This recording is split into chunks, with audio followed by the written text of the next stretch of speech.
say Merry Christmas and a prosperous 2024 as we come to the end of the year 2023. During these festive seasons, it's commonplace that we give to the less privileged members of our society, and one such person who has been sharing with widows and other disadvantaged community members from the township of Zimbabwe and Harare over the years is Ophelia Kicheni, a nurse by profession who is now based in Australia. Ophelia migrated down under at the peak of her nursing career, but she did not forget where she came from, and as soon as she settled down in Australia, she formed a non-profit making organization called Days of Hope, which was tasked with collecting various items to send back home for the needy. The items they collect range from children's toys, school books, sewing machines and musical instruments, as well as clothing items, among other goodies. Every year, the Zimbabwe chapter of Days of Hope would distribute these goodies, but the trend was disturbed by the deadly COVID-19 outbreak in the year 2019, only to resume again this year, 2023. A few days before the 2023 Christmas holiday, Ophelia sent a team to a childhood home area, Zimbabwe 2, where they identified a score of widows and needy women, and each received a Christmas hamper packed with grocery items, as well as a $10 cash donation for personal use. Our crew was on hand to witness such a lovely event and managed to speak to some of the recipients of the goodies. But first of all, we spoke to the event manager, Ellen Jamu, who is the national vice chairperson of the organization, and she gave us a brief on how they came into being. Days of Hope donzo raro nderekuti tinobatsirana nemachembero neshirikadzi nenherera nevakaremara. Tinobatsirana navo sekuti tinowana madonations anobva kuAustralia kunova kune vakatanga Days of Hope iyoyo.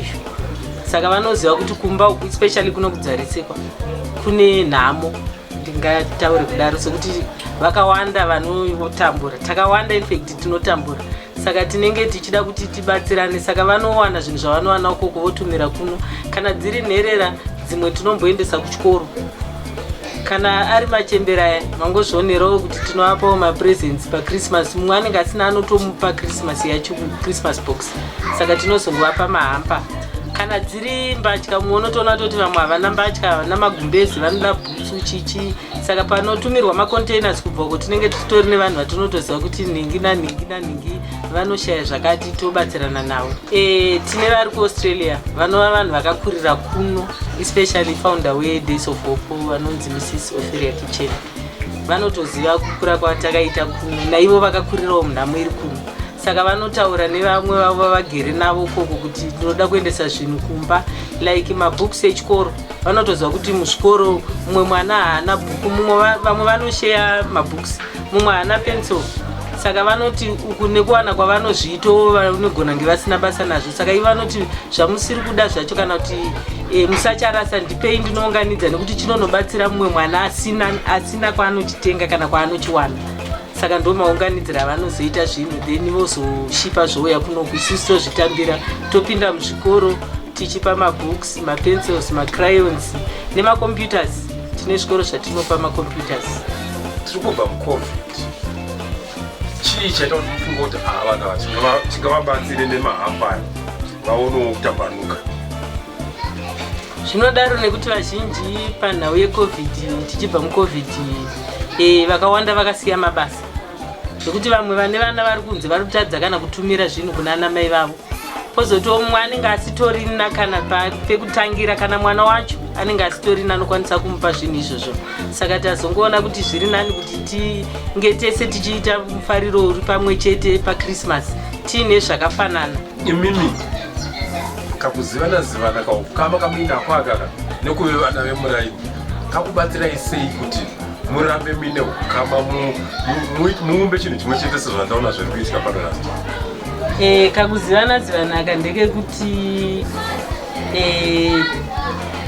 takakura mumaraini muno mudzarisekwa muno, and then tinonyatsoziva kuti ava gogo vepapa murume wavo akashaya, ava sekuru vepapa mukadzi wavo akashaya, apa vana vepapa vana vese vakashaya, zvichida neurwere huri mazuva ano, kana kuti kungorwarawo zvavo mwana ungoshaya. then nokuona kuti vana vazhinji havana mabasa, saka vabereki vanogona vachitotambura. Saka unotoziva kuti pamba panhingi, pamba pana gogo, pamba panhingi pana gogo. Saka tinozivana, ndosaka tichizobatsirana nekuda kwokuzivana nekukura kwatakaita nekugarisana kwatakaita mumareva. Mrs. Emma Ngona is one of the widows who benefited from the donations dished out by the charitable organization, and she poured out her heart describing how the country is set to progress through the selflessness of people such as Oferia Kicheni. Tese tikadaro tikaita uno wakadai variko vari kushanda votirangarira vari kuAustralia inizofupi yotirangarira vana Oferia netimu votirangarira touya kunoku kune timu iriva naHelen vari kungoshanda zvakadaro tichipiwa zvinhu sezvazviri izvozvo nyika inobuda kuenda pamberi. Handingoti ingambotora 2 years nyika kubva yaya kuenda pamusoro zvikashamisa. Kwegare isusu tainyanyofunga kuti vekunze ndo vanofanwa kuuya kuzotipa madonation kuti tirarame, asi izvino takuona kuti vana vemuno vakuti wandei vakuziva kuti vekwedu munozviona zvakakoshera kuti vanhu tizive kuti isu ndisi tinotozvichengeta tichizvikudza tega nezviripo zvedu zvedu. Kurangarirwa ikoko hanzi kupa kune mufaro kunokunda kugamuchira. Vachipa kudaro ndinodayira kuti Mwari havarambe vakanyarara muupenyu hwevanhu ava. Ndeizofuwo kuti Mwari havarambe vakanyarara. Timu iri kuAustralia yese, friends nemarelatives, handifunge kuti Mwari vanoramba vakanyarara muupenyu hwavo, nekuti Mwari vane chekuita, ziso ravo rinotosvinurira kune vanhu vanopa. Tiri kubva muCovid, makore eCovid aya anga akatiomera zvakanyanya, asi nhasi mapiwa chingwa, ndaona mapiwa jongwe mukabva manzi nechingwa chacho chekuti mugovu zvataita makare zvokuisa murusero. Ndinoda kunyatsonzwa mufaro wenyu kuti mufaro werudzii. Dai ranga riri ruva ndairiisa apa ndoriona kuti ruvai mufaro wamana wakuti Christmas yangu ya 2023 idescribe in your own words. Christmas ya 2023, it's a Christmas will be different. Nekuti ukaona zvirumu ndairangarira apa ndati onayo zvirumu, imboonayo zvirumu. Kana kutonotakura kwacho maona vanotanga tichinetseka kunyange nekutakura, kureva kuti makazara zviro zvakawandisa. Vanhu vakaziva madambudziko evanhu, ivo vana vedu vemuno muZimbabwe vari kuendawo kunoziva kuti ichi chinodiwa paChristmas, ichi chinodiwa paChristmas. Tikatarisa zvirumu ndofunga tichanakirwa ne5 loaves dzechingwa nejongwe. Chatonoisa zvekudhara zviye zvokuisa murusero, chatonotsvaga rusero, Luisa jemu, zvadzosa rudo rwekare rwuya rwataidya muplate imwe chete, kwete kudyamo 1 plate, rudo muplate imwe chete tichinokorana musame plate. So ndiro rudo rwarangarirwa nevanhu ava neDays of Hope, rwarangarirwa nanaOferia netimu, rwarangarirwa netimu yekuAustralia, marelatives nemafriends aya. Handidi kuvasiya, ndoda kuramba ndichingotaura chete because ndikutonzwa misodzi yangu iri kuda kubuda. So imi vanhu ava vanoshamisa. These people are great. Kongove zvandiri zvino, from head to bottom, zvandingori zvino because of them. Zvandingori, so zvandingori, ndiri kungofara nezvandingori, kungofara nezvandingori. Vanhu vari kuita basa, onaiwo kare, onai zvandiri, onaiwo zvandiri, because of them. It's true, most people shed tears of joy whenever something special happens in their lives, and Mrs. Emma Ngona was close to dropping these joyful tears after being chosen as one of the widows from Dzaraseko suburb in Harare to receive a Christmas hamper from Oferia Kitchen's charitable organization. We take a short breather. We will continue shortly with events that took place at this special occasion.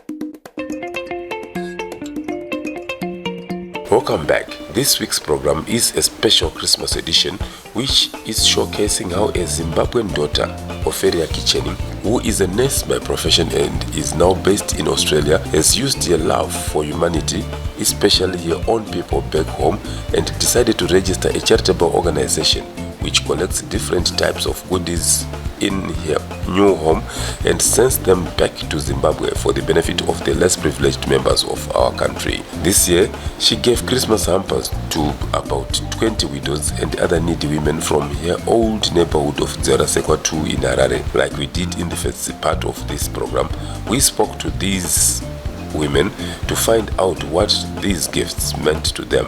Gogo Jennifer Pesa, who has been a very close family friend for a very long time, has been a resident of Dzerasekwa since 1965, and she gave us a short story on her association with Oferia and her family and how she feels about the goodies she always receives. Oferia kuti ndimuzive aishanda ku Harare Hospital. Achirapa, achichengeta wana, achirapa. Kusvikira neni ndazoita degree pano. Ndinisawira mukuru wokutanga. Ini ndinofara nokuti pakaenda kwakaita ku Australia uku akatidedza akati gogo Agustu nomurume wangu angasati afa na baba paurepo angasati afa. Takapiwa uniform dzokuparerenya dzoku Harare Hospital tikapfeka. Inini ndanga ndichitora temperature. Murume wangu ndiye akachiita udhokota kusvikira na Oferia asumuka aenda kupi ku Australia. Atimbofa takamukanganwa nokuti kuenda kwakaita akati ndiri kuenda kubasa kunoshandira ikoko. Kunoku vana vedu vaiti vakakuwara rwoko taimutaurira aitorapisa vana vavo mune zvakanaka. Saka Oferia haasi munyowani kwandiri. Saka kwaakaenda uko haana kuti kanganwa mwana wedu. Saka pano pane munin'ina wake amaipati ako ndiye mupurisa anonzi ku Zimbabwe kuri kuuya zvinhu zvakatanga kuuya zvimakontena 2 zviri apo 1 each zvimwanzi zviri kumba kwake. Saka ndiye anomhanya uyu anonzi andikuzviya zita racho Helen. Anonzi Helen uyu ndiye wanotibata maoko mairi. Dai panga pasina Helen, dai panga pasina iye Oferia, dai tisingazikanwe wese. Azvona munomu takauya patakauya muno takauya ndisina vana vatatu abereka vana 3 munomu Dzerasekwa. Dai vana vese vakabuda izvozvi vachiyeuka hama dziri kumusha sezvinoita Oferia, mofuka kuti nyika yedu ingadai iri papiko? Ngadai yasumudzika, ngadai yasumukira. Zvino vamwe vanoti vakaenda vanobva vagarira atu havachaziva ugotsu nokuti kana uchifamba nokuku hakuoni. Handiti ndizvo inofanana Oferia ndinomukudza. Oferia ndinomuda zvokuti ende haana kutirasa. Saka isusu tinofara tinoziva kuti Christmas yega yega tinopiwa chakati nechakati. Pamwe tinomboenda uko kuchechi uko ndokwatinoenda ikoko. Ini ndinotenda kuti haana kutikanganwa. Kune vamwe vane hangamwa vanokanganwa nevana vavo nevabereki vavo nevanin'ina. Heleni uyu ndiye mupurisa wedu kunoku. Tikashaya zvinhu kuno tati Heleni ndiye waba. Ndopenyu hwedu hwekudena munhu.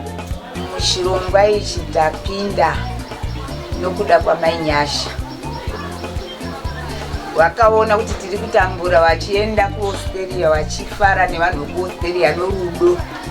Vanhu vekuAustralia vakagamuchirana navo zvakanaka. Akagona kuti ndofunga vanhu vari kuno kuZimbabwe. Saka ndikuda kutenda kuti vanhu vari kuAustralia nenyasha dzamainyasha norudo rwamainyasha, dai Mwari anga agona kutipa nyasha dzakafanana nedzaOferia, ano mwoyo wakanaka wakadai unogona kuda munhu wese. Dai Mwari vatibatsira ipapo vatipawo nyasha dzemwoyo wakadaro. Munoziva kuti vamwe vazhinji vanotoshandisa mazita edu kwavanenge vari ikoko. Wopiwa makontena iwayo, wopiwa zvavanenge vapiwa. Iwo nechinyararire woenda unotengesa. Asi wedu uyu ari kuunza kuno otomeka shuwa kuti akupa jongwe pamusoro nechingwa charo nemajarini munoti chine saka ndiri kuti dai Mwari aanonamata iye tikucha kuti ari kunamata seiko atidzidzise futi kutiti iwaiwe norudo rwakafananawo nesu unotinesa rudo mumwana uyu ende nino vanhu vari ikoko tinoda kungovatenda kuti wano rudo wanonzwisisa wakanaka wakatinakira nokuti tiripo vari kutipa tichidya tichikuta tisingavasi Mwari ngawaite mapfudziro amakatiita isu tichikura kumusha maiti musha mese mainzi mwana weapo mwana wako mwana weapo mwana wako mwana weapo mwana wako ndozvandiri kuona nhasi oferia mwana wevanhu vese asi nhasi vana vaamuno vari muno muzimbabwe muno havachatsiurike saka vakumwa mutoriro vakuita zvemadrugs vakuita muda kuti chii kumhuri yenyu yakurasika iyi muchipa muenzaniso wevana vakanaka vari kwavo tiri kutaura pane mhuri idzo dzokuti zvomutoriro zvakaipa nesuwo kepari vana amai hatina mwoyo wakanaka nokuti mwana wangu kuti atore chinhu aende kopa amai ava obvanzi unoroyiwa unovapira kuti mangwana ukanyima taroyiwa saka dai tiri kuchema nenyasha dzakafanana nedzamainyasha kuti dai tadzipuwa dzakadaro nevanhu vari kuaustralia vanomwoyo vakadati dai tapuwa nyasha dzakadaro tinochichemera unhu hwechikaro hwakanaka apa kuda kutibatanidza nokutirangarira nokufunga zvamazuva ano unenge wakungozviita umbundiduka pamba pako zvinapa zvataridza rudo rukuru kuti regai ndiunganidze chemberedzi ndidziyamure tipuhwo krismasi nokuti hapana mwana utipa krismasi saka tikutozvitenda izvozvo kuti kungorangarirwa ikoko kudya tichiguta tine makore mairi matatu tiri mucovid tichizviraramira kaupenyu kakuti musafambe musadini asi nhasi tabuda asi kuti tinyatsozvigona kuzvitengera huku nechii zvanga zvichirema pamapiwa jongwe imi nechingwa charo nemupunga waro mukati mehana yenyu mbaita aiwa kufara kunzwa kufara chaizvo mutosungunuka kuti taakutodyawo pakrismasi taakudya tichiguta ndozvatimunyaya kutenda negiriki zvakanyanyisa nokuti tandisikatombozviona saka kuna iye oferia nevamwe vake vari kuaustralia vati icho chikafu icho hezvo zvinhu izvo nevamwe vacho vari muno kana helene nevamwese munoda kuti chii tikuvatenda nechirongwa ichocho chakanaka nokungotirangarira kusvika pari zvino kuti tiri kudya tichiguta shamwari dziri kuaustralia vachititumirawo kuti kune vanhu vari kutambura saka tinoita tiri kuzvigamuchira nerufaro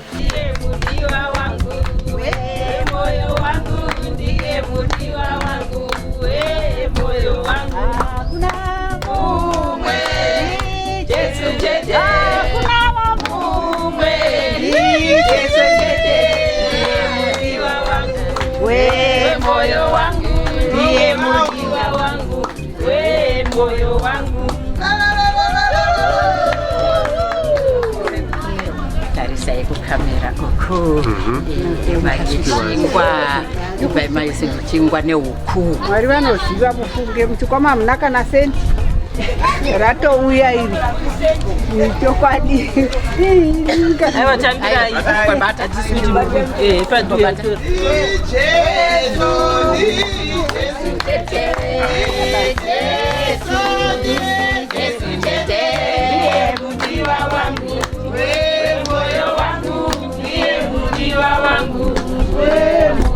It might have been a simple high-density suburb gathering made up mostly of the elderly members of the neighborhood, but it was electrifying and simply real, and that is very Zimbabwean by nature because the gifts were from deep down the hearts of the donors with lots of love. We take another short break. Please stay tuned in.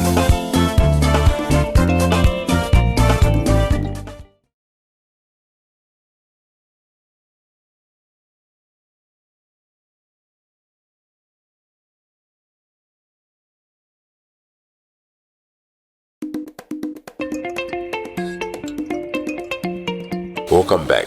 This is the final part of this festive season special edition of the program Zimbabwe, the Awakening Giant.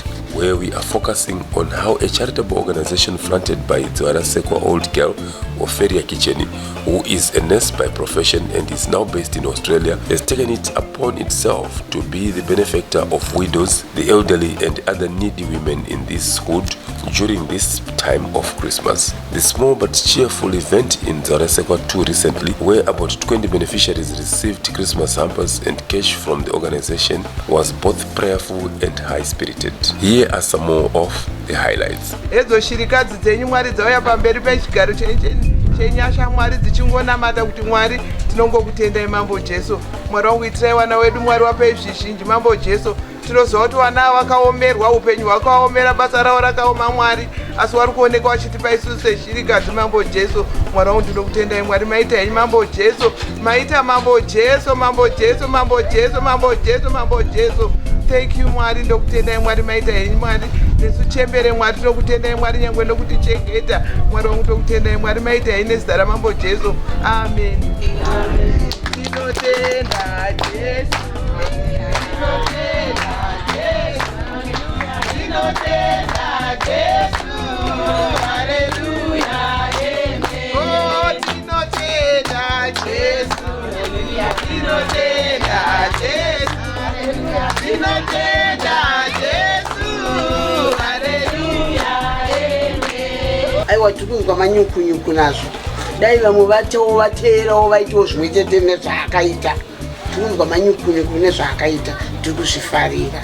Vana variko mazuva ano kana kuteerera chaiko ukamuona ari apo achirova bhurongo yake kana kuti angokuti masikata haakwanisi. Asi imimi mwana wepanext door kana kuti kuraidhire kuzokupai ndakuti mimi samuchembere mutaure zviri pasi pemwoyo yenyu neunhu hwakadai. Ndiri kutenda mwana wokubereka, ndiri kutenda, ndatenda zvekwauri.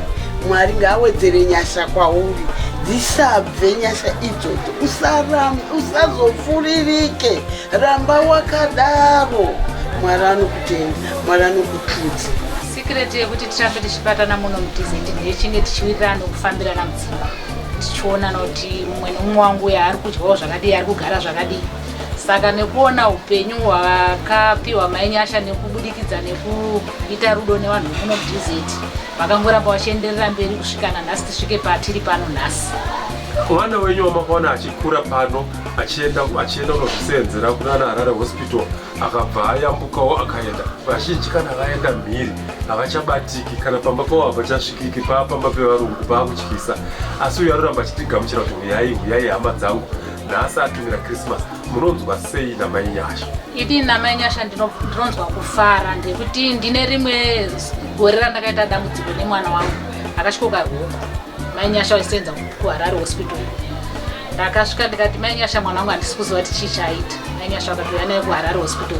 Ndikaenda naye kuHarare hospital, zveshe wakamuita zvese variwo mai Nyasha. Vakamuisa nhingi plasta, musi wokubvisa plasta ndikaenda naye vakanomubvisa plasta kusvika mwana wangu aita zvakanaka. Saka nerudo irworwo namai Nyasha ndinongoti ngavaramba vakadaro, vasadzoke zveshure kana kwavari kana kuno kwatiri, vatiitire sezvavaita nhasi. Ndanzwa kufara zvokuti nokuti kurangarirwa hakuna chinhu chakanaka kunge kurangarirwa. Kana munhu kungosvika pamba achingoya kuzokuona kurangarirwa zvakanaka fana. Ndatenda. Saka Christmas yasiyana sei?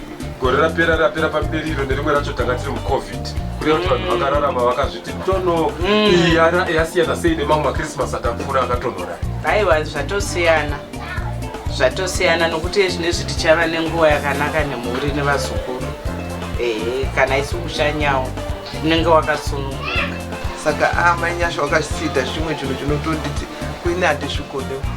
Ndinototi zvoso kana ndasidzirwa kudai namai Nyasha ndinobva ndatoti ini zvinhu zvandinopuwa namai Nyasha ndotofanira kutopuwa amai vangu, nendauti ini zvoutowapa naye storina tototi izvi zvinhu izvika izvi zviri kubvawo kure, inini kwazvabvawo kure amai weitidyawo tese izvo zvinotenda kwamutongo naye storina zvokuenda nazvo totonodyawo Christmas nehuku yangu pasaidi nematisha.